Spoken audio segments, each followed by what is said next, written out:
rasa tuntut pengembalian tanah wakaf di kantor Gubernur Aceh berujung ricuh. Aksi saling dorong dan adu mulut terjadi antara pengunjuk rasa dan petugas. Keributan dipicu oleh tindakan massa yang melarang kendaraan melintas di depan kantor gubernur. Akibatnya aksi ini menyebabkan kemacetan hingga 1 km. Dalam aksinya, massa menyampaikan sejumlah tuntutan, diantaranya mendesak untuk mengembalikan sejumlah aset pemerintah Aceh.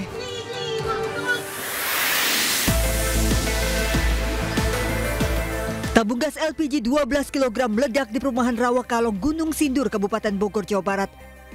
Ledakan menghancurkan seisi rumah dan sejumlah kendaraan hancur terpental ke tengah jalan kompleks perumahan. Peristiwa bermula saat pemilik rumah akan memasak mie instan dan menyalakan kompor gas, namun saat dinyalakan kompor gas tersebut langsung meledak. Menurut petugas kepolisian, dugaan sementara gas LPG 12 kg mengalami kebocoran pada tabung gas. Korban yang juga pemilik rumah langsung dilarikan ke rumah sakit karena terluka. Mobil propan nabrak orang, habis itu lari. Nih. Mobil propan nih. Udah nabrak lari. Viral di media sosial, anak polisi diduga tabrak pengendara menggunakan mobil dinas Propam di Kota Medan, Sumatera Utara. Mirisnya, mobil dikendarai anak dari PLT Kasih Propam Polres Tapanuli Selatan Ibtu AF dan digunakan untuk berkeliling kota bersama guru perempuannya. Mobil dibawa pergi pelaku untuk berkeliling kota tanpa sepengetahuan ayahnya. Polisi pun merespon video tersebut dan tidak menyangkal mobil dalam video merupakan kendaraan dinas Polres Tapanuli Selatan. Namun polisi membantah adanya tabrak lari dan belum menerima laporan dari terduga korban. Dugaan pelanggaran lalu lintas yang dilakukan anak Ibtu AF kini masih ditangani Satlantas Polrestabes Medan. Sedangkan dugaan pelanggaran profesi oleh Ibtu AF ditangani Bid Propam Polda Sumut. Tim Liputan iNews melaporkan.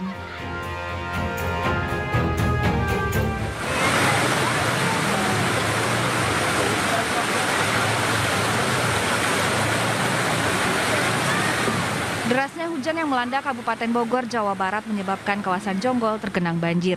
Sejumlah pengendara tidak dapat melanjutkan perjalanan mereka akibat arus yang kuat. Luapan air juga memasuki Rumah Sakit Permata Jonggol sehingga mengganggu pelayanan. Air merendam sejumlah mobil yang sedang parkir di rumah sakit tersebut. Badan Penanggulangan Bencana Daerah terus mengevakuasi warga korban banjir di Perumahan Puri Bintaro Indah Ciputat, Tangerang Selatan, Banten tadi malam. Hujan deras yang mengguyur Tangerang Selatan sejak siang hingga malam kemarin memicu banjir ratusan rumah di perumahan ini. Selain curah hujan yang tinggi, banjir juga disebabkan meluapnya Kali Angke. Kurang lebih ada sekitar 250 kakak yang terdampak pada kesempatan hari ini. Kakak apa aja ini? Untuk saat ini kita fokus untuk melakukan evakuasi warga yang mana masih terjebak di dalam untuk kita evakuasi keluar atau ke daerah yang lebih tinggi atau juga nanti kita akan drop ke tempat yang dipastikan lebih aman. BPBD akan mendistribusikan bantuan kepada korban banjir yang mengungsi seperti makanan siap saji, air bersih, dan bantuan lainnya. Tim Liputan iNews melaporkan.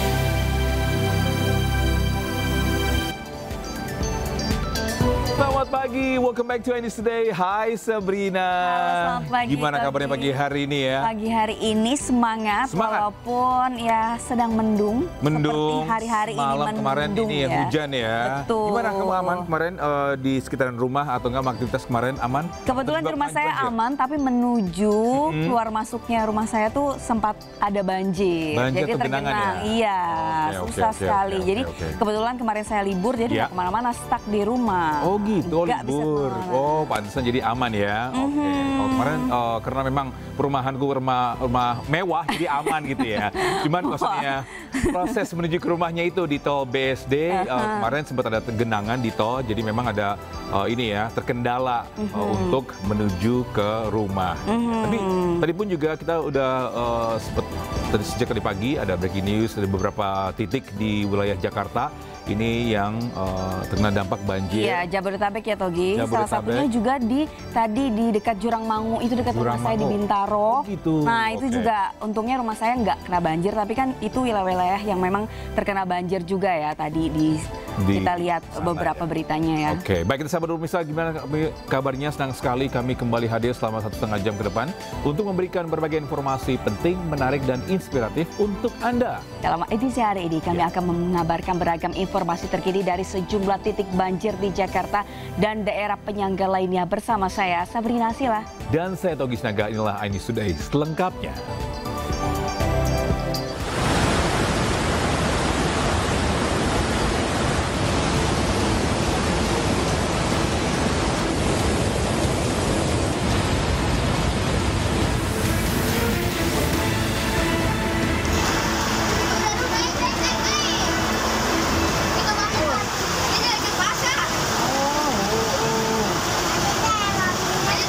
Rumah sakit Permata langsung ke air.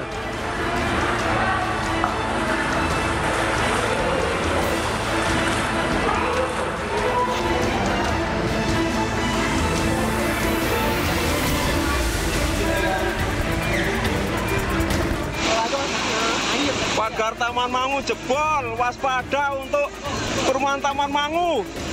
Ini belum bisa lewat. Apa? Pagar Taman Mangu jebol, waspada untuk warga Taman Mangu RW 12. Apa? Jebol.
Pemirsa, banjir merendam sejumlah ruas jalan dan pemukiman di Kota Tangerang, di Jalan Hashim Asyari, Ciledug, Kota Tangerang. Tepatnya di dekat perumahan Ciledug Indah, akses jalan dari Kota Tangerang menuju Jakarta terputus.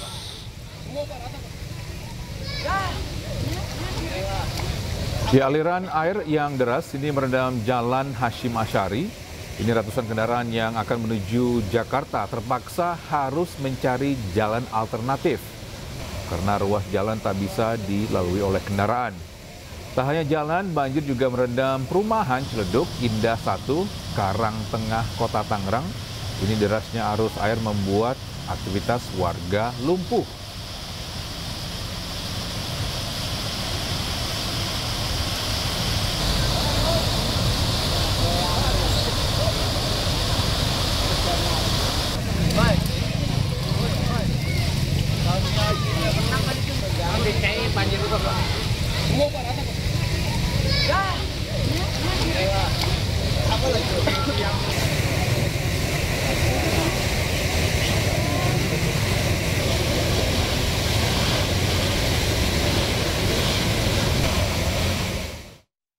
Dan bisa untuk mengupdate suasana terkini di lokasi, ini sudah ada rekan kami Galuh Pandu di Kebon Pala, Jakarta Timur, dan Sukron dari Ciledug, Tangerang.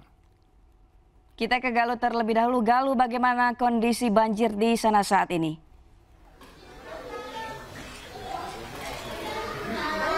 Sabrina, Togi, dan pemirsa, kondisi banjir di Kampung Kampung Melayu, Kebon Pala, Kecamatan Jatinegara, Jakarta Timur. Ini ketinggiannya masih 75 cm dan ketinggian air ini masih belum turun sejak dini hari tadi, yang mana ketinggian di dini hari tadi ada di 50 cm, namun debit air terus naik hingga 75 cm. Namun sejak kami mantau dari pukul 8 hingga sekarang ada sedikit penurunan sekitar 5 cm, jadi garis air sudah di bawah angka 75 cm.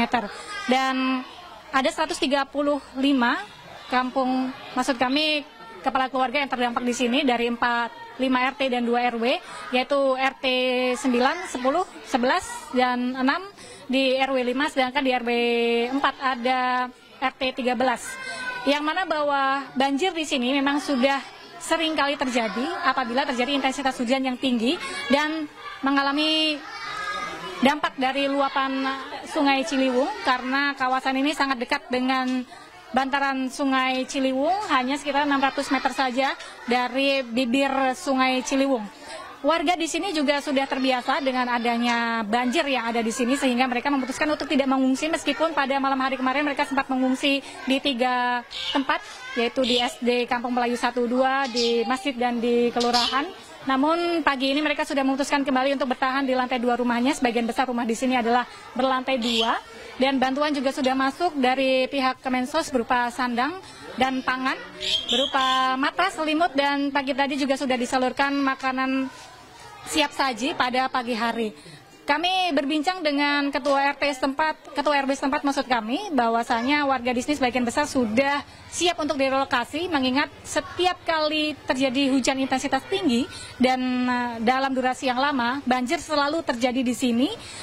Kemudian pada saat pemilihan gubernur yang baru kemarin, mereka menyampaikan bahwa siap untuk direlokasi. Rencananya relokasi akan dilakukan di Rusunawa, Jagakarsa, Jakarta Selatan, namun hingga kini hanya baru proses pendataan saja, sehingga belum tahu kapan nantinya akan direlokasi di warga yang ada di sini.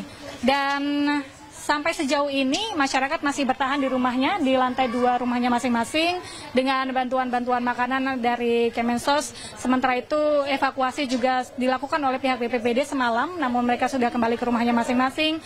Tidak ada pengungsian di pagi hari ini, dan perkiraan air ini akan surut hingga 2 hari ke depan. Mengingat bahwa daerah ini adalah daerah yang paling pertama terdampak apabila terjadi hujan intensitas tinggi dengan durasi yang lama, dan menjadi daerah yang paling lama surut apabila terjadi hujan intensitas tinggi dan banjir yang terjadi di sini, sehingga kemungkinan air ini akan surut baru dalam 2 hari ke depan. Sementara itu kembali ke Anda, Togi dan Sabrina. Baik, Galuh, ini terkait mungkin dari penanganan atau bantuan, apakah sudah ada respon dari pemerintah atau pusat terkait dengan banjir di lokasi tempat Anda melaporkan? Ada 120 rumah yang terdampak pemirsa dari adanya banjir ini. Anak-anak di sini tetap ceria begitu ya, karena menggunakan Ya, Galuh, bisa dengar suara. Ini terkait dengan mungkin penanggapan atau bantuan dari pemerintah. Apakah sudah ada respon dari pemerintah atau dari pusat?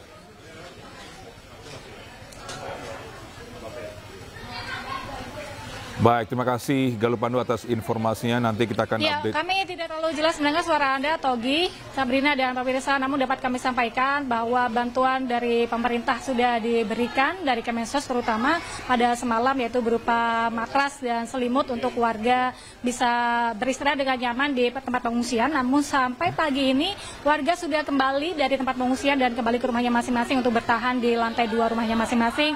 Dan bantuan tadi diberikan berupa pangan atau makanan santap siap saji, sehingga warga bisa langsung menyantap. Sejauh ini warga tidak memberikan keluhan apapun karena bantuan sudah cukup berupa makanan, berupa pangan dan sandang sudah cukup, karena mereka sudah terbiasa dengan banjir yang terjadi di sini, sehingga segala keperluannya sudah disiapkan di lantai 2 rumahnya masing-masing. Dan terlihat anak-anak di sini justru menikmati dengan adanya banjir, bahkan mereka datang dari berbagai macam RT di tempat lain, dari tempat yang tidak banjir, untuk datang ke sini untuk bermain air bersama dengan kawan-kawannya yang ada di kawasan terdampak ini, di 5 RT dan 2 RW yang menjadi wilayah paling terdampak banjir.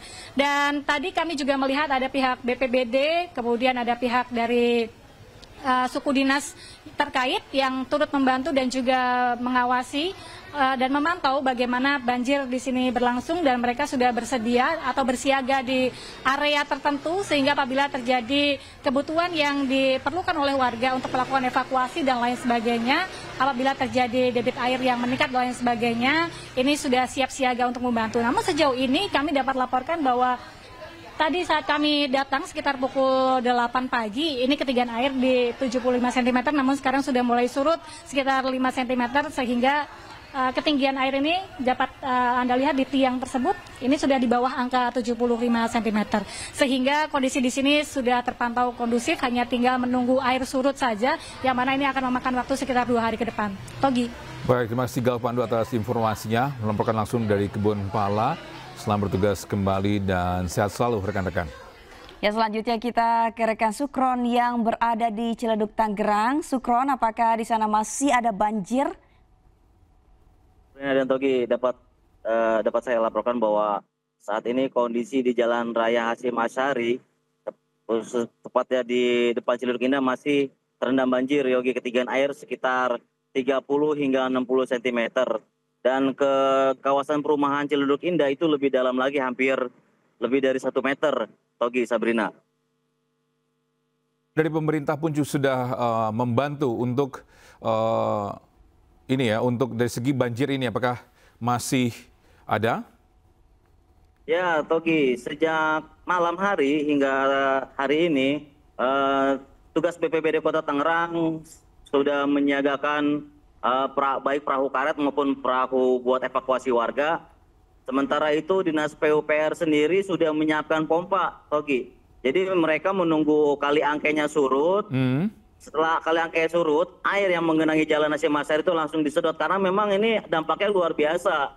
Akses jalan menuju dari Tangerang menuju Jakarta ini terputus, Togi. Jadi ini harus segera diselesaikan, dan warga juga sudah bingung mereka mau nyari jalan alternatif mana lagi. Karena memang inilah akses utama menuju Jakarta, Sabrina. Berarti sampai pagi ini akses jalan menuju ke Jakarta dari tempat Anda melapor masih terputus? Masih terputus, dan ini di belakang saya masih macet karena warga harus mencari jalan alternatif lain untuk bisa menuju ke Jakarta. Seperti itu. Baik, rekan Sukron, mungkin bisa diperlihatkan ke kita semua untuk situasi terkini. Situasi terkininya saat ini ya seperti inilah, macet, warga aktivitasnya terganggu, bahkan di perumahan Ciledug Indah lumpuh total karena mereka nggak bisa keluar rumah karena arusnya deras sekali. Jadi air dari kali angke ini meluap masuk ke dalam perumahan dan seperti arung jeram, seperti itu, Ogi. Bisa diperlihatkan dari kamera belakang, mungkin Sukron, bagaimana situasi jalan di sana? Posisi saya berada di jalan raya. Dari jalan raya menuju perumahan ini lumayan agak jauh. Baik. Tapi memang dampaknya di jalan raya sudah macet, Ogi, seperti itu. Baik, terima kasih Sukron atas informasi. Nanti kita akan update lagi. Selamat bertugas kembali dan salam sehat. Pemirsa, banjir yang merendam perumahan Taman Mangu Indah, Tangerang Selatan, Banten pada Selasa dini hari kini mulai berangsur surut. Ya, hingga kini korban banjir belum menerima bantuan dari pemerintah Tangerang Selatan. Ya, banjir di perumahan Taman Mangu Indah, Kelurahan Jurang Mangu, Pondok Aren, Tangerang Selatan, Banten mulai berangsur surut. Sebelumnya dini hari tadi ketinggian air mencapai lebih dari 1 meter. Banjir terjadi akibat curah hujan yang tinggi dan jebolnya tanggul pembatas Kali Cantika dengan rumah warga. Meski berangsur surut, warga korban banjir pun hingga kini belum menerima bantuan dari pemerintah Tangerang Selatan. Mereka membutuhkan bantuan mulai dari makanan hingga alat kebersihan. Sementara itu, warga juga berharap kepada pemerintah Tangerang Selatan untuk segera memperbaiki tanggul yang jebol agar banjir tidak lagi menghantui warga. Udah masih ada, tapi surut udah, tapi masih banyak, masih ada banjirnya. Nah, untuk saat ini Bapak sudah diberikan bantuan belum? Apa? Nah, bantuan. Doa aja juga nggak tahu didoain apa enggak. Bantuan apa Pak yang Bapak inginkan Pak? Alat-alat ini aja buat bersih-bersih. Itu sih yang sementara yang diperluin.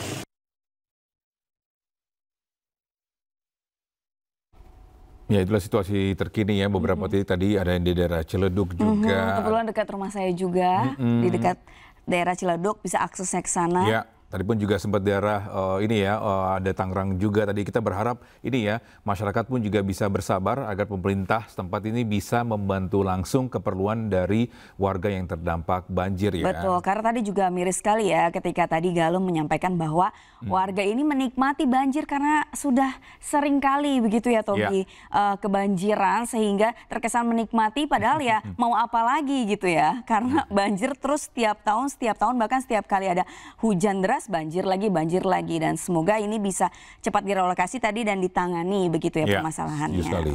Baik, untuk kondisi terkini kita ke Steven Patinama, ini ada di depan perumahan Taman Mangu Indah, Tangerang Selatan, Banten. Ya Steven, bagaimana kondisi banjir di sana saat ini? Baik, selamat pagi Sabrina dan juga Togi. Untuk kondisi banjir saat ini yang sejak malam hari tadi ataupun hingga dini hari tadi mengenangi perumahan Taman Mangu Indah yang berada di Pondok Aren, Tangerang Selatan ini, pada saat ini kondisinya memang sudah berangsur total surut begitu ya. Seperti yang Anda lihat di layar kaca ini, kondisi air yang sejak malam hingga dini hari tadi menggenangi kawasan ini total sepenuhnya telah surut pada saat ini begitu. Penyurutan ini terjadi sejak pagi tadi hingga menjelang pukul 8 tadi, sehingga saat ini terlihat masyarakat ataupun penghuni rumah di kawasan ini telah berupaya ataupun melakukan aktivitas bersih-bersih begitu di rumahnya, seperti mengeluarkan barang-barang yang terendam sejak malam tadi dan juga membersihkan sisa-sisa banjir seperti air dan lumpur yang masih berada di teras ataupun di dalam rumah. Untuk di sebelah kanan layar kaca sendiri terlihat memang adanya tembok pembatas antara perumahan dan jalan begitu yang mengalami kerusakan atau jebol sepanjang kurang lebih 30 meter, dan jebolnya tembok pembatas ini memperparah ketinggian banjir yang menggenangi perumahan Taman Mangu Indah sejak malam hari tadi itu, karena luapan air dari Kali Cantika yang meluap cukup deras terpaksa harus menghancurkan ataupun menjebol tembok pembatas jalan dengan perumahan, sehingga luapan air mengalami cukup deras begitu masuk ke area perumahan Taman Mangu Indah ini sendiri. Begitu Sabrina dan juga Togi. Baik, terima kasih Steven Patinama atas informasinya. Nanti kita akan update lagi. Selamat bertugas kembali dan salam sehat.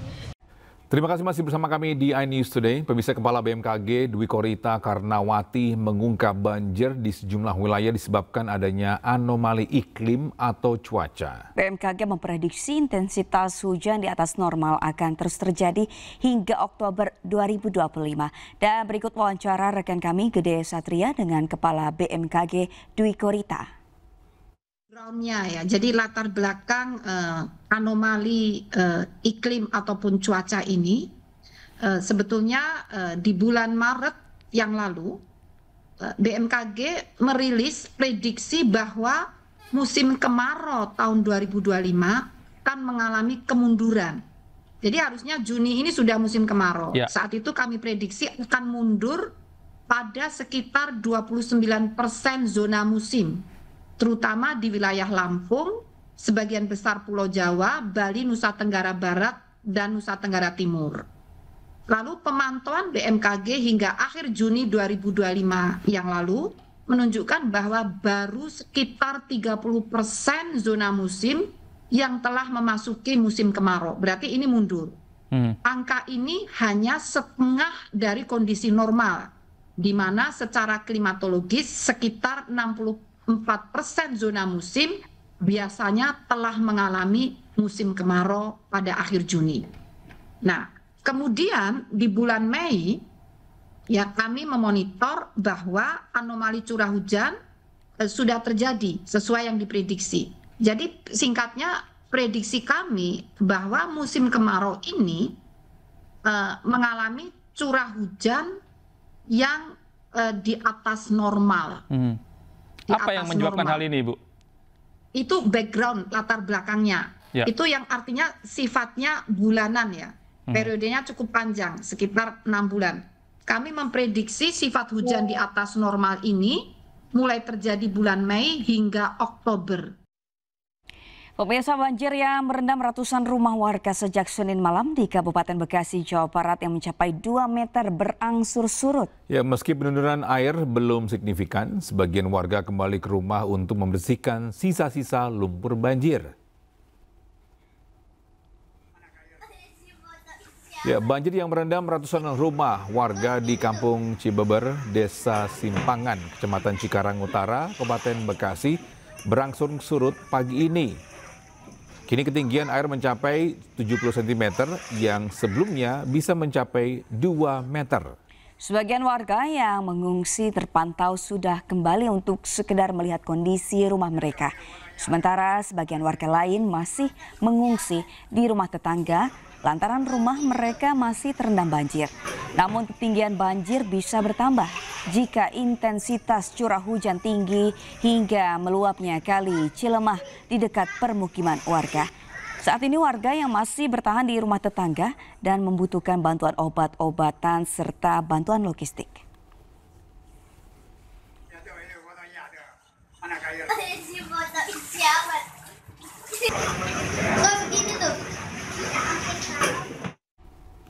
Selain di Tangerang Selatan, untuk mengetahui informasi terkini, kami sudah terhubung dengan rekan Ahmad Jauhari Lutfi di Kampung Cibeber, Desa Simpangan, Kecamatan Cikarang Utara, Kabupaten Bekasi, Jawa Barat. Ya, selamat pagi. Rekan, ini bagaimana kondisi terkini di sana? Silakan informasinya.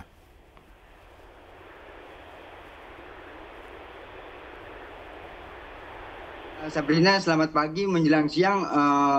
Dan juga pemirsa iNews yang ada di rumah, saat ini saya sedang berada di Kampung Cibeber, Desa Simpangan, Kecamatan Cikarang Utara, Kabupaten Bekasi, di mana ratusan pemukiman warga ini terendam banjir sejak Senin malam. Mengingat intensitas hujan tinggi yang mengakibatkan ratusan pemukiman ini terendam banjir. Lalu banjir tersebut juga diperparah oleh luapan Kali Cilemah Abang yang berada di dekat pemukiman warga, begitu Togi dan juga Sabrina. Apakah sekarang ini sudah mulai berangsur surut ketinggian air sejak tadi malam? Ya, untuk sejak tadi malam itu air sekitar masih berjarak 1 meter, namun hingga Selasa pagi ini air sudah berangsur surut sangat signifikan hingga mencapai 20 hingga 30 cm. Bahkan juga warga yang mengungsi di rumah tetangganya yang datarannya tinggi sudah kembali ke rumahnya masing-masing untuk membersihkan rumahnya dari sisa-sisa lumpur banjir, begitu Togi dan juga Sabrina. Ya, Jauhari, apakah sudah ada bantuan dari pemerintah daerah setempat ataupun BPBD? Ya, untuk saat ini dari malam tadi untuk bantuan maupun obat-obatan belum terlihat, begitu Sabrina. Ya, Ahmad, apakah dari tempat Anda melapor gini sudah ini ya rawan banjir dari tahun-tahun sebelumnya? Ya, menurut informasi masyarakat di sini setiap musim penghujan maupun air kiriman dari hulu selalu terendam banjir, begitu Togi. Banjir selama semalaman ini, apakah warga tetap bertahan di rumah atau mengungsi? Ya, untuk sebagian warga yang rumahnya terendam banjir mengungsi ke rumah tetangga yang datarannya lebih tinggi. Namun sebagian warga pun lebih memilih bertahan di rumahnya masing-masing untuk menjaga barang-barang mereka, begitu Sabrina. Baik, terima kasih rekan Ahmad Jauhari Lutfi. Ini melaporkan langsung dari Kampung Cibeber, Desa Simpangan, Kecamatan Cikarang Utara, Kabupaten Bekasi. Selamat bertugas kembali. Pemirsa, Bendung Katulampa siaga 4 meski ketinggian air terpantau normal. Ya, ketinggian air pada pagi hari ini mencapai hampir setengah meter. Ya, sebelumnya ketinggian air hampir mencapai 1 meter atau siaga 3. Petugas juga terus memantau kondisi cuaca terutama di kawasan Hulu Puncak Bogor, Jawa Barat. Selain itu, petugas juga berkoordinasi dengan beberapa unsur terkait. Petugas pun menghimbau agar warga selalu waspada di musim penghujan ini. Diperkirakan debit air sebanyak 22.000 liter per detik akan mengalir ke kawasan hilir.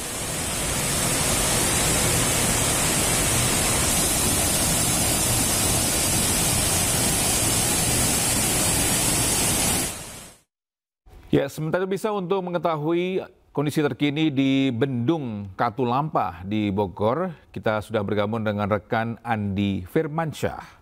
Ya Andi, saat ini berada di status berapa Bendung Katulampa? Ya, baik, selamat pagi Togi dan juga Sabina. Dapat kami laporkan kondisi terkini tinggi muka air di Bendung Katulampa terpantau dalam ketinggian 40 cm dengan status siaga 4. Tentu air ini mengalami penurunan sejak pada Senin malam. Sementara pada Senin malam ketinggian air di Bendung Katulampa ini menyentuh angka 90 cm pada pukul 20.00. Namun seiring berjalannya waktu, ketinggian air terus mengalami penurunan. Dari awalnya 90 turun mencapai 70 cm. Namun pada pukul 4 dini hari, air kembali turun mencapai 40 cm. Namun masih dalam status siaga 4.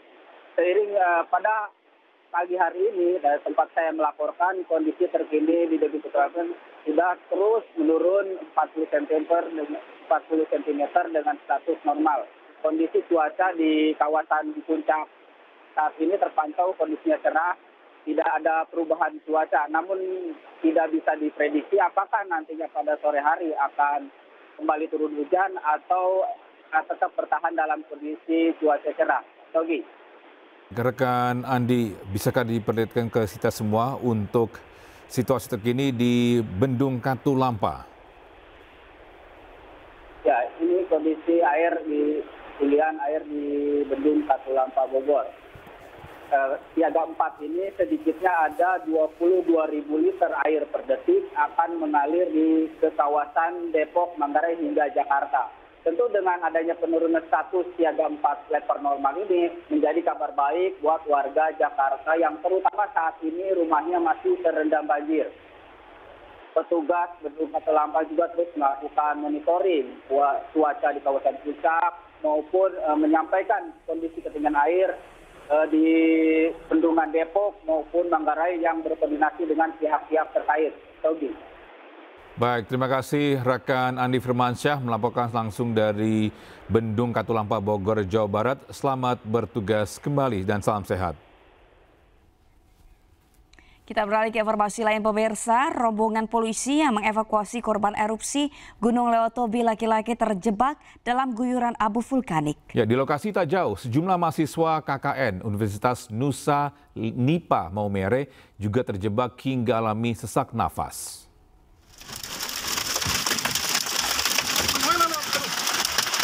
Oh, bisa buka ya?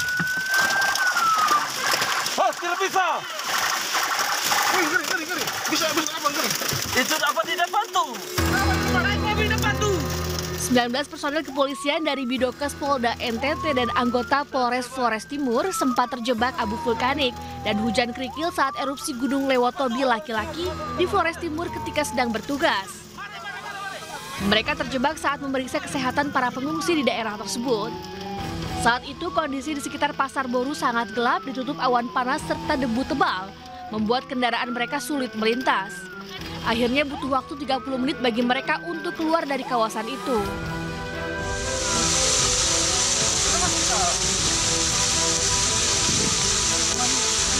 Hal serupa juga dialami sejumlah mahasiswa yang tengah menjalankan program KKN di Desa Unek Dueng, Kecamatan Talibura, Kabupaten Sika, Nusa Tenggara Timur. Mahasiswa lari sambil berteriak minta tolong. Salah satu mahasiswi harus dibopong oleh rekannya karena mengalami sesak nafas.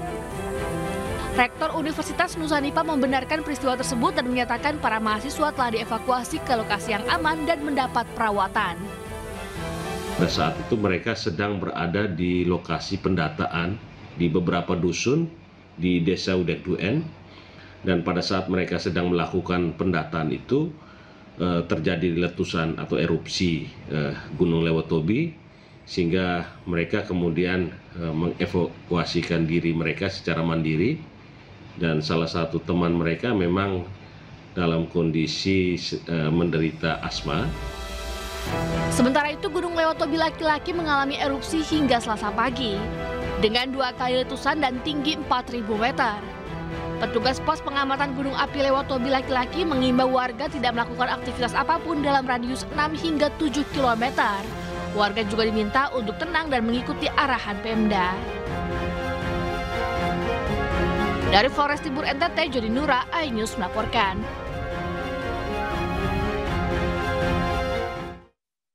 Ya, sementara bisa 2 jenazah ditemukan pada pencarian hari keempat tenggelamnya KMP Tunu Pratama Jaya. Salah satunya telah teridentifikasi yang merupakan warga Kabupaten Klungkung, Bali.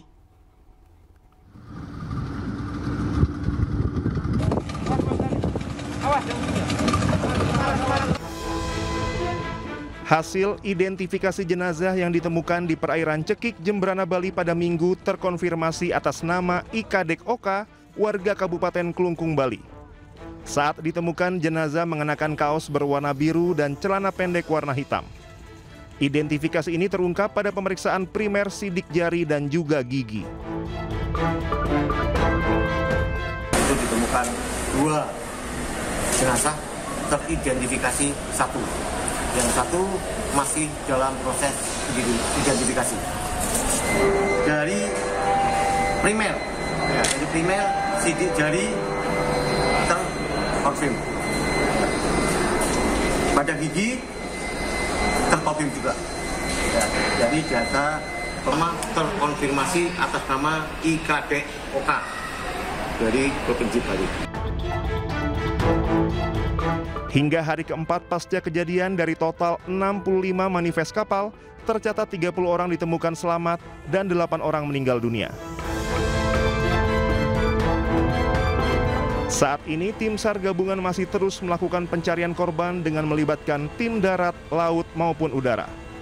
Selain itu, tim SAR gabungan juga melakukan pendeteksian keberadaan KMP Tunu Pratama Jaya yang tenggelam di Selat Bali. Dari Banyuwangi, Jawa Timur, Eris Utomo, iNews melaporkan. Ya, sementara bisa dalam rapat dengan Komisi 5 DPR RI, Kepala Basarnas Marsikal Madya Muhammad Syafi ini menceritakan penemuan objek di bawah air yang diduga bangkai KMP Tunu Jaya. Objek tersebut terdeteksi memiliki panjang 50 hingga 60 meter. Untuk hari kedua sudah memulai mengerahkan unsur kapal yang memiliki sonar untuk mendetek di mana posisi kapal.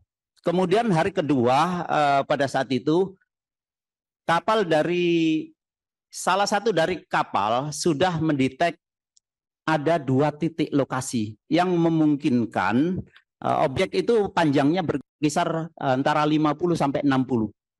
Dan itu yang saat ini hari ini memang sedang difokuskan di situ. Dan untuk memastikan memang kami membutuhkan kekuatan lagi dari TNI AL, dan TNI AL sedang mendatangkan dengan kekuatan yang ada di hidros dan juga kapal yang memiliki kemampuan untuk mendetek secara persis posisi kapal tersebut. Terima kasih Anda masih bersama kami di iNews Today. Pemirsa, seorang wanita penumpang kereta eksekutif Sancaka jurusan Yogyakarta-Surabaya Gubeng terluka setelah kereta yang ditumpanginya dilempari batu oleh oknum tidak bertanggung jawab. Ya, mata korban alami luka karena terkena serpihan kaca kereta yang pecah.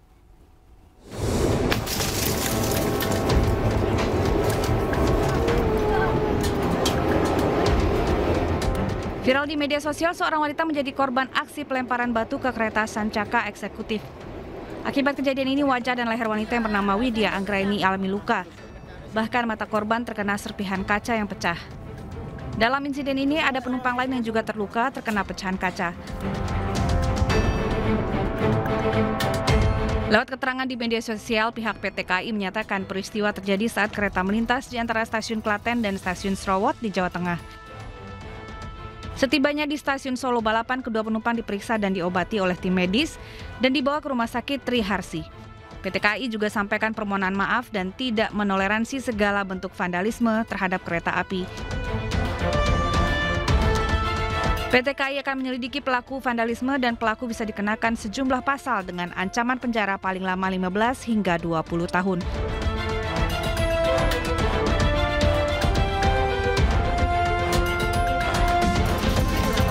PT KAI memohon masyarakat tidak melakukan aksi vandalisme ke kereta api apapun alasannya, karena dampaknya berbahaya bagi perjalanan kereta api.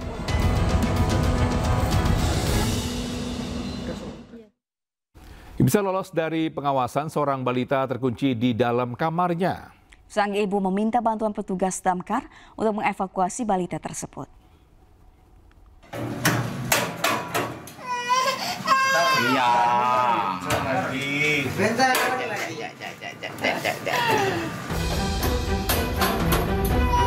Petugas tim rescue damkar Palangkaraya mengevakuasi seorang balita yang terkunci di dalam kamar rumahnya di Jalan Menteng, Palangkaraya, Kalimantan Tengah. Dengan linggis, petugas membongkar paksa besi tali jendela kamar untuk mengeluarkan bocah dari kamar. Kejadian bermula saat sang ibu meninggalkan anaknya yang tengah bermain di dalam kamar. Tiba-tiba, anak tersebut menutup dan mengunci pintu dari dalam kamarnya. Sang ibu pun mengetahui kejadian ini saat mendengar tangisan anaknya dan langsung meminta bantuan petugas damkar. Yang bermain dalam kamar ini, ibunya sedang repot, ada ke kamar kecil, tahu-taunya dia ini namanya anak-anak mengunci pintu di sana. Mengunci pintu di sana sehingga pintu terkunci. Dia sendiri yang menangis, ibunya mendengar ada suara menangis, kok anakku menangis? Ternyata kunci sana, pintu dikunci sendiri.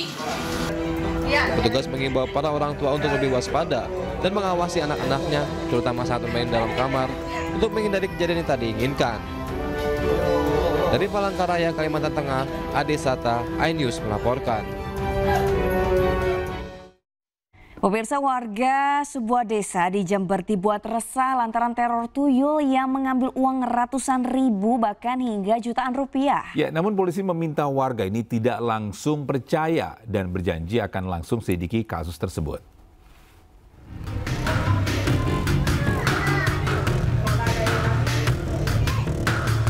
Warga desa Lengkong, Kecamatan Mumbulsari, Jember dibuat resah dengan rumor tuyul yang kerap mengambil uang mereka.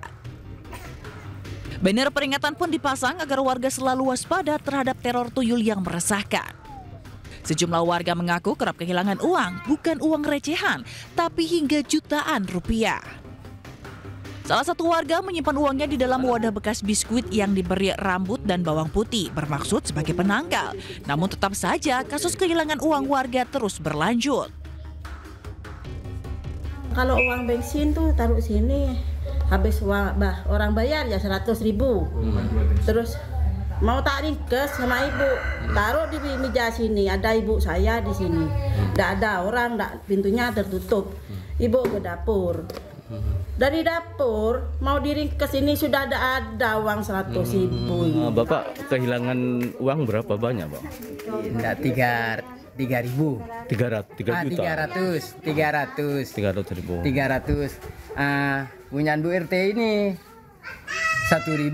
1 juta. 1 juta. 11 second ya. Waktu itu Bapak menaruh di mana, Pak? Ditaruh di mana? Di bawahnya kasur itu. Di bawahnya kasur ya. Terus hilang ya. Sementara itu, AKP Faktur Rahman selaku Kapolsek Mumbulsari meminta warga berpikir rasional dan tidak mudah percaya perihal tuyul. Ya, kemarin sudah kami memberikan edukasi pada masyarakat bahwa terkait dengan ada beberapa masyarakat yang hilang uangnya, kami memang Babin menjelaskan bahwa memang informasinya karena ada tuyul. Tapi kami nggak percaya. Dan juga jelaskan pada masyarakat bahwa itu hanya suatu kepercayaan saja. Kepolisian akan selidiki banyaknya uang warga yang hilang misterius ini. Dari Jember, Jawa Timur, Bambang Sugiarto, iNews melaporkan. Ini memang sedikit unik ya dan mistis. Kamu sendiri, Sabrina, ini kamu percaya nggak sih adanya tuyul gitu? Kalau saya sih percaya ya ada makhluk gaib, tapi saya nggak tahu kalau misalnya benar nggak sih uang tuh bisa diambil sama tuyul. Hilang, kayak gitu ya. Pernah kejadian nggak sih? Nggak pernah? Pernah sih diambil, gitu. Pernah sih hilang, tapi saya nggak tahu siapa yang ambil. Gitu. Ya, itu dia langsung sedikit juga kamu ya. Iya, saya jadi nggak menuduhnya tuyul atau siapapun ya. Ya udahlah. Mungkin jadi kamu juga lalai juga, iya, atau mungkin lupa. adik kamu. Betul. Nah, itu sempat saya percaya. Ini saya percaya juga ya. Ketika dari pihak kepolisian bilang jangan langsung percaya, karena mungkin saja mungkin entah itu ada oknum yang tahu di mana menempatkan duitnya, kan di bawah kasur katanya ya. Nah, mungkin salah satu jalan keluarnya, solusinya dipasang CCTV mungkin di kamar atau enggak di area Kalau Togi sendiri percaya? Aku sih nggak percaya, tapi aku lebih percaya bahwa jodoh itu di tangan Tuhan. Oh gitu ya, curhat ya. Baiklah, pemirsa, kita ke informasi selanjutnya. Yes. 3 pelaku komplotan ganjal ATM berhasil ditangkap tim Satreskrim Polresta Sidoarjo. Ya, kasus ganjal ATM ini terungkap berkat adanya laporan korban dan rekaman kamera CCTV.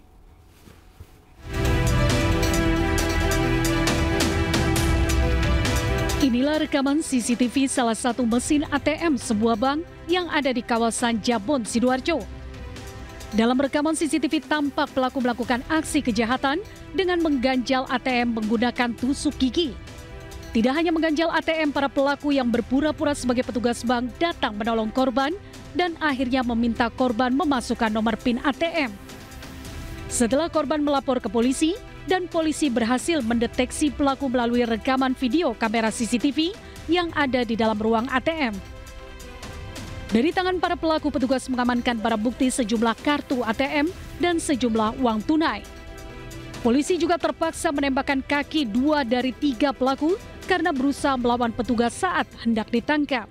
Komplotan ini untuk modus operandinya itu dia memasukkan di mesin ATM itu, di tempat untuk memasukkan kartu itu dimasukkan alat untuk mengganjal, jadi seakan-akan kartunya sudah masuk dan kemudian begitu selesai karena tidak bisa masuk itu kan dia harusnya keluar ya, ternyata terganjal di situ posisinya. Kemudian yang saudara M itu dia berpura-pura menjadi petugas yang membantu untuk mengeluarkan ATM itu dengan cara menyampaikan kepada korbannya untuk mengetik PIN ATM. Begitu korban ini pergi, nah ini ATM dikeluarin lagi, kemudian dimasukkan kembali dengan PIN yang tadi dia sudah ingat, ya. Kemudian semua dana yang ada di PIN itu dikuras. Untuk kepentingan pemeriksaan lebih lanjut, saat ini ketiga pelaku diamankan di sel tahanan Polresta Sidoarjo. Dari Sidoarjo, Jawa Timur, Pramono Putra, iNews melaporkan. Bisa nekat aksi pria ini curi pakaian dalam milik seorang janda dan anaknya ini terekam CCTV. Diduga pria tersebut sakit hati karena ajakan nikahnya ditolak korban. Bahkan pelaku juga sempat mengambil foto anak korban yang tengah tertidur. Wow.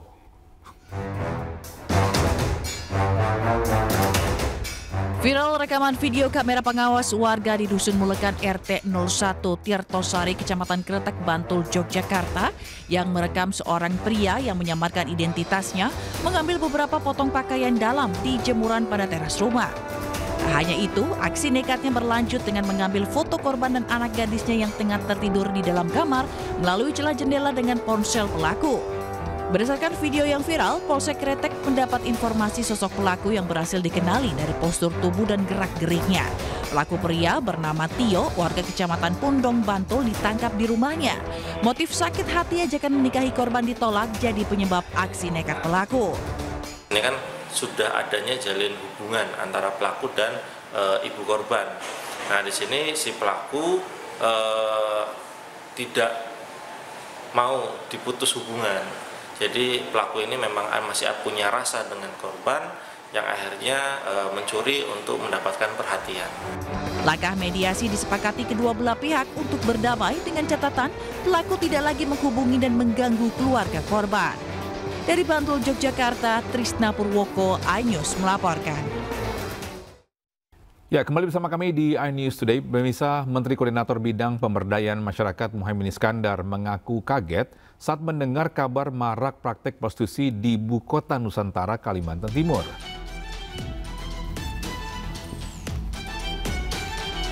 Kabar maraknya praktik prostitusi yang diduga terjadi di sekitar wilayah ibu kota Nusantara mulai menghebohkan pada Mei 2025 lalu. Mendengar kabar ini, Menteri Koordinator Bidang Pemberdayaan Masyarakat mengaku kaget. Ia mengaku belum menerima laporan tersebut. Menurut Caimin, ini merupakan masalah serius dan akan segera mengecek kebenaran informasi tersebut.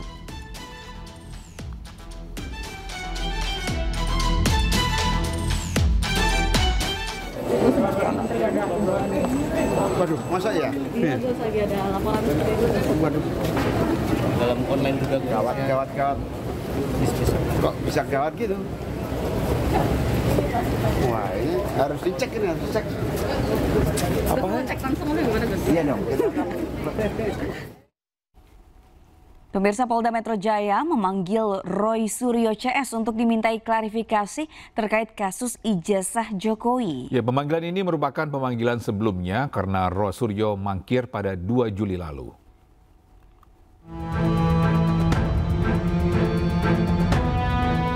Pakar telematika sekaligus terlapor dalam kasus ijazah Joko Widodo, Roy Suryo, dan Dr. Tifa mendatangi Polda Metro Jaya sekitar pukul 10 pagi waktu Indonesia Barat. Kehadiran Roy Suryo CS ke Polda untuk memberikan klarifikasi atas pemanggilan terhadap dirinya. Roy Suryo menyebutkan dirinya menghormati tugas kepolisian. Dan sebagai warga negara yang baik, dirinya hadir untuk memberi klarifikasi. Usai pemanggilan, Roy Suryo menambahkan bahwa laporan terhadap Roy Suryo CS tidak berdasar hukum. Pasalnya sebuah laporan harus ada korban dan pelaku dalam sebuah kasus. Sangat-sangat profesional dan sangat komprehensif. Jadi artinya kami ini menghormati ya tugas masing-masing.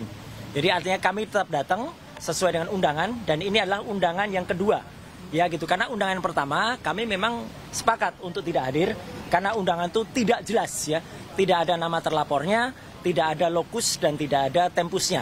Jadi tidak ada lokasi dan tidak ada waktunya. Nah, ternyata bagus dengan kami tidak hadir, kemudian dengan adanya kami minta untuk ada terlapornya, maka ketika tadi sudah ada nama terlapornya, nah itu ada hak di dalam Undang-Undang Dasar 1945 khususnya pasal 28, hak asasi manusia.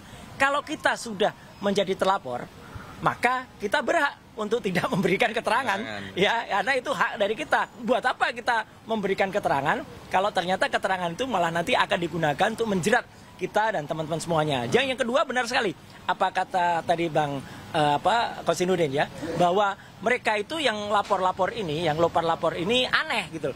Karena itu adalah tidak ada kaitan hukumnya, tidak ada saudara, hubungan saudara, hubungan darah dia dengan Joko Widodo. Ya gitu. Jadi aneh kalau mereka kemudian merasa ikut menjadi yang harus melaporkan, gitu terhina-hinanya, serendah-rendahnya itu nggak ada. Dan juga lucunya mereka mendalilkan beberapa pasal ya, terutama 160 yang itu sifatnya adalah penghasutan. Dan mungkin mereka tidak mengerti atau lupa, jadi harus belajar dulu bahwa pasal penghasutan itu 160 itu sudah ada putusan MK yang buat itu adalah menjadi delik material, bukan lagi delik formil. Jadi harus ada korban yang dihasut dan yang dihasut itu membuat kerusuhan. Sebelumnya, Roy Suryo CS mengaku sengaja tidak menghadiri pemanggilan Polda Metro Jaya pada 2 Juli lalu karena di dalam surat pemanggilan tidak jelas siapa terlapor dan pelapor. Tim Liputan Anyus melaporkan.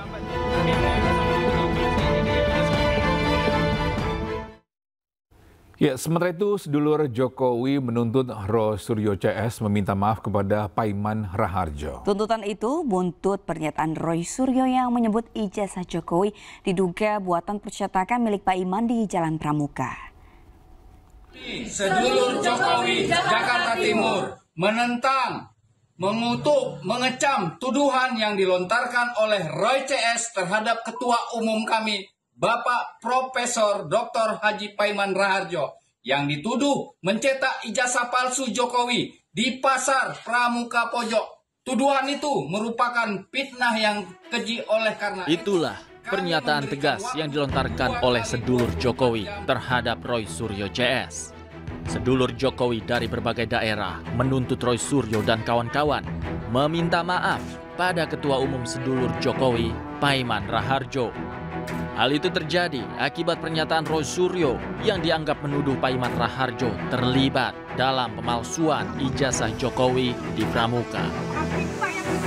Karena itu kami meminta 2 kali lipat yang Surya CS itu mohon minta maaf. Jika dalam waktu 2 kali lipat yang tidak meminta maaf, maka kami sedulur Jokowi, DPP dan seluruh Indonesia sedulur Jokowi akan melakukan aksi dan membawa hal ini ke Reaksi keras sedulur Jokowi lantaran sebelumnya Roy Suryo mengklaim mendapatkan informasi bahwa Paiman memiliki usaha fotokopi dan pengetikan skripsi di Pasar Pramuka, Jakarta. Bahkan, Roy Suryo juga menyebut mendapat ancaman dari Paiman melalui pesan WhatsApp. Itu mengirimkan WA yang bernada intimidatif ya. Meskipun awalnya itu dengan kata-kata salam, sahabat, tetapi pada pokoknya dia kemudian memaksa saya, mendesak saya untuk minta maaf dan menghentikan upaya pembongkaran ijazah palsu dari Jokowi. Pemirsa, kedatangan Presiden Prabowo ke BRICS menjadi sorotan. Ya, lantaran ini adalah pertama kalinya Indonesia diwakili oleh pemimpin negara setelah resmi bergabung dengan BRICS.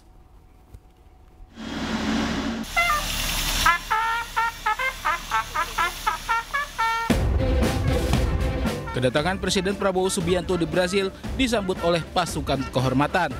Sebutan ini sebagai bentuk penghormatan terhadap kepala negara yang hadir. Tak hanya itu, pelukan hangat juga diberikan Presiden Brasil, Luiz Inácio Lula da Silva, saat Presiden Prabowo hadiri KTT BRICS. Interaksi antara keduanya pun hangat dan penuh canda tawa. Presiden Prabowo juga turut serta dalam sesi foto bersama seluruh pemimpin dan delegasi negara yang hadir. Presiden Prabowo berdiri di antara Presiden Afrika Selatan, Cyril Ramaphosa, dan putra mahkota Abu Dhabi, Khaled bin Mohammed bin Zayed Al Nahyani. Tak hanya itu, Presiden Lula sebagai Ketua BRICS memberikan ucapan khusus kepada Presiden Prabowo. E quero saudar em especial o presidente Prabowo Subianto, que participa pela primeira vez de uma cúpula dos BRICS como membro pleno. KTT BRICS kali ini dihadiri 30 negara anggota BRICS, negara mitra, undangan khusus, serta ketua organisasi internasional. BRICS adalah forum kerjasama internasional yang awalnya didirikan oleh Brazil, Rusia, India, dan Cina pada tahun 2009. Indonesia resmi menjadi anggota penuh BRICS pada 1 Januari 2025.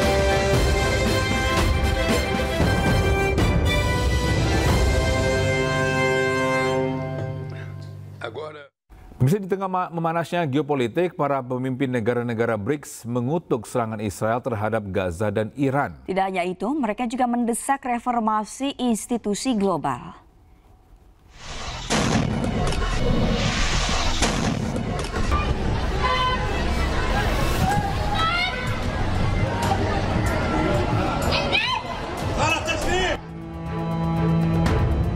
Serangan Israel tanpa henti ke Gaza, Palestina selama hampir 2 tahun menjadi sorotan dalam KTT BRICS yang digelar di Rio de Janeiro, Brazil.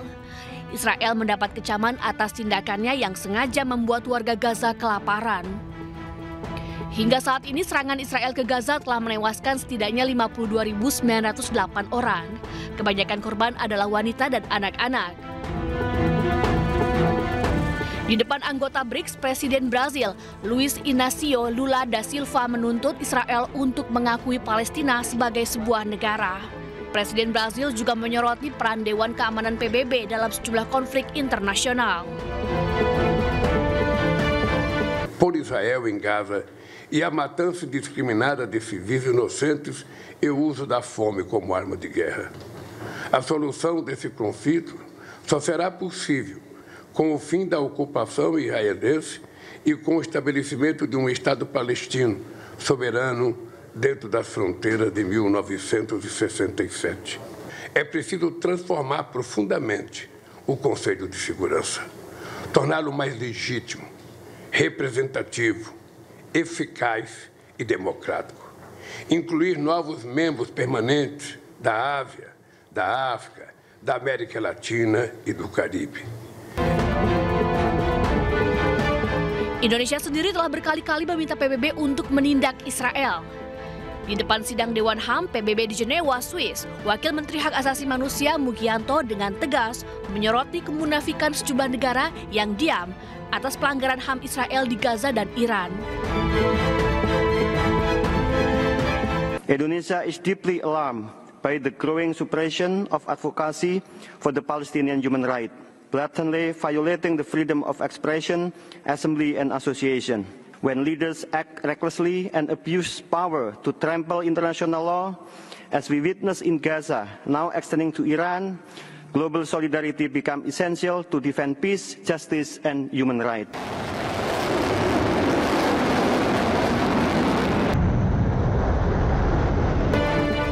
Tak hanya itu, BRICS juga mengutuk serangan Israel ke Iran.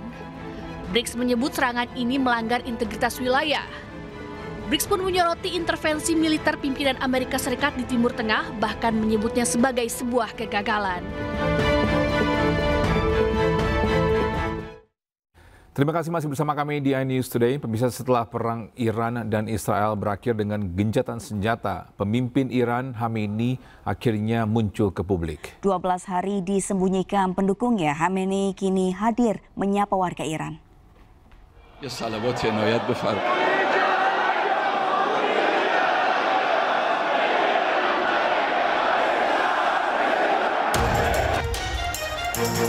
Sejumlah rakyat Iran langsung bersorak riang saat melihat pemimpinnya yaitu Ayatullah Al-Khamenei Sabtu waktu setempat. Ini adalah kemunculan Khamenei pertama kali sejak perang Iran-Israel bergejolak.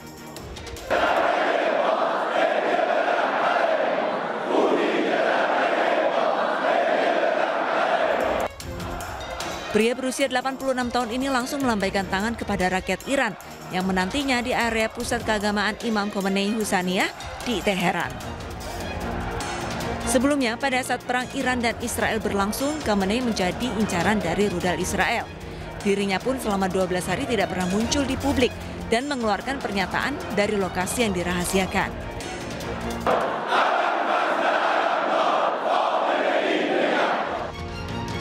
Dirinya pun tidak pernah hadir dalam pemakaman komandan militer atau ilmuwan nuklir Iran yang tewas beberapa waktu lalu.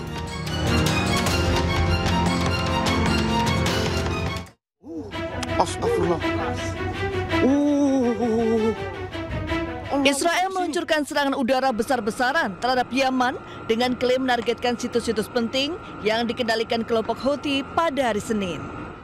Serangan besar-besaran Israel terhadap Yaman dengan nama sandi Operation Black Flag atau Operasi Bendera Hitam terjadi setelah sedikitnya 3 rudal balistik Houthi diluncurkan ke Israel setelah gencatan senjata Iran-Israel. Israel menyerang pelabuhan-pelabuhan Hodeidah, Ras Isa, Salif, dan pembangkit listrik Ras Kantip di sepanjang Laut Merah.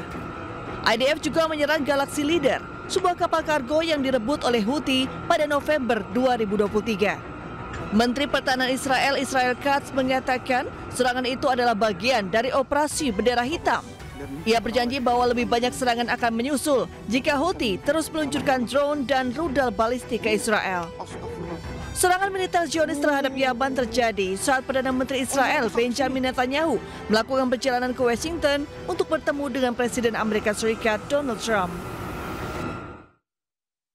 Di tengah perundingan gencatan senjata, Israel terus menggempur Gaza. Ya, akibatnya sebanyak 80 orang Palestina meninggal dunia dalam kurun waktu 24 jam terakhir.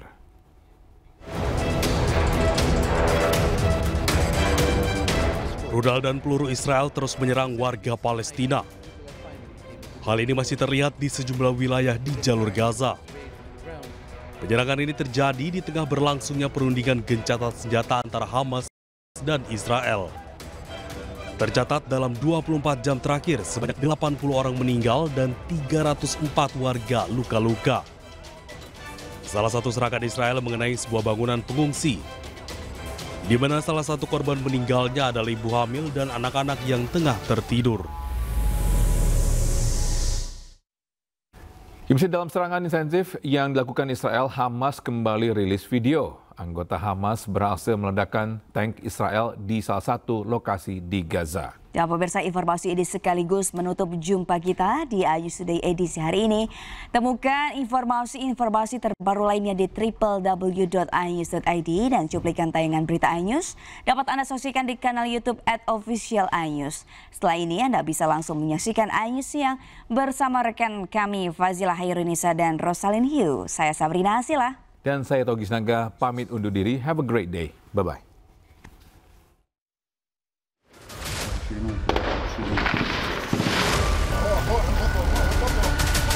Allahu Akbar. Allahu Akbar. Ya Rab مكنا يا رب. يا رب مكنا يا رب. هي البطلة. عمل فدائي شوار. بسم الله. Allahu Akbar. Allahu Akbar. Video yang dirilis Hamas merekam keberhasilan salah satu anggotanya meledakkan tank Israel. Aksi berani dari Hamas ini terekam dalam video berdurasi 6 menit 29 detik. Walaupun dengan keterbatasan senjata militer tidak seperti Israel, Hamas berjuang semampunya melawan penjajah negara mereka. Suara takbir dan dentuman peluru sempat terdengar ketika tentara Israel mengetahui titik persembunyian anggota Hamas. Hingga negosiasi belum mencapai kesepakatan, Hamas akan terus memburu tentara Israel agar angkat kaki dari Palestina.